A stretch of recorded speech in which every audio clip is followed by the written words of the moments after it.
Ladies and gents and good people of YouTube, I recently saw and read an article that was put out by Collider that stated that Star Wars' biggest problem is the fans. Now, this might come as a surprise to some listening right now, considering some of the things that I've said in the past, but I have to say that I actually agree with the title of this article. Star Wars is dying, or might be dead for some, because of us fans. You know, Disney, since they bought Lucasfilms, has put out 16, count 'em, 16 total Star Wars projects, all with the intent to entertain us fans with Star Wars content to continue on with George's world that he created, and we as fans rejected it. So we are to blame.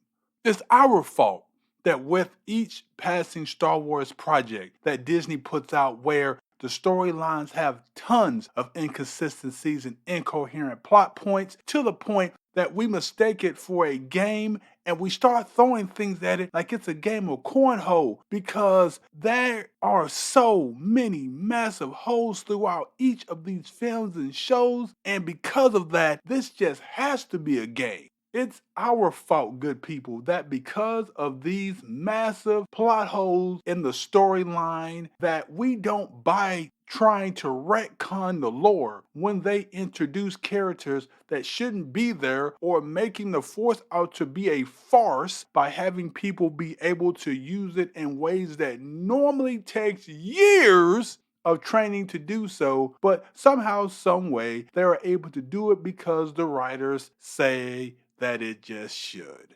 We are to blame for Kathleen Kennedy, Dave Filoni, and the other directors that work on Star Wars projects because they believe that the best way to write and make a Star Wars movie or show is to hire writers who don't understand the lore whatsoever and actors that probably, if I had to guess, never watched Star Wars a day in their life. Well, Anakin just killed a whole Death Star. How many people? We, the fans, were just supposed to be accepting of it because dang it, it's all about diversity, equity, and inclusion. But we were too blinded by the rage of Disney Star Wars being nothing like we grew up with. Silly us. Silly us for not seeing this point.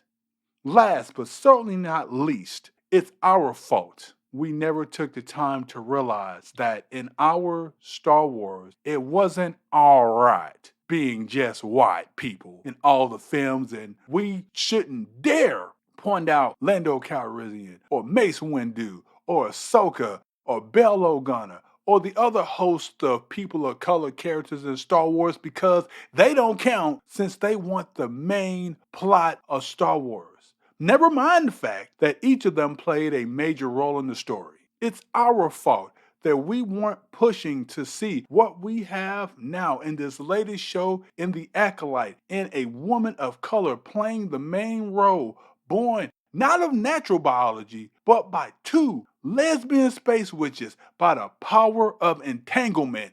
Oh, my mistake. I think it's actually the power of the thread, but you get the point.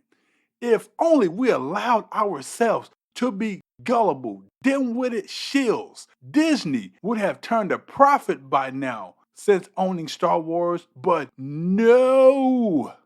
Because we are not this. The franchise is well on its way to being put out to pasture, and we have to hold ourselves accountable because it is ourselves that we have to blame. To that I say, good people, you god dang right it's our fault. We don't buy this garbage when they are trying to be spoon fed to us. We want great content, not this slop that has become Disney Star Wars. The thing that Disney doesn't understand by trying to throw dirt on us, the fans, that help make this franchise so great is that when you live by the dirt, you will die by the shovel. And that's of us fans burying your crap content into the ground to the point that even with a Terra 18 excavator, you won't be able to get it back. But until the next video, I hope you all have a good one. Take care.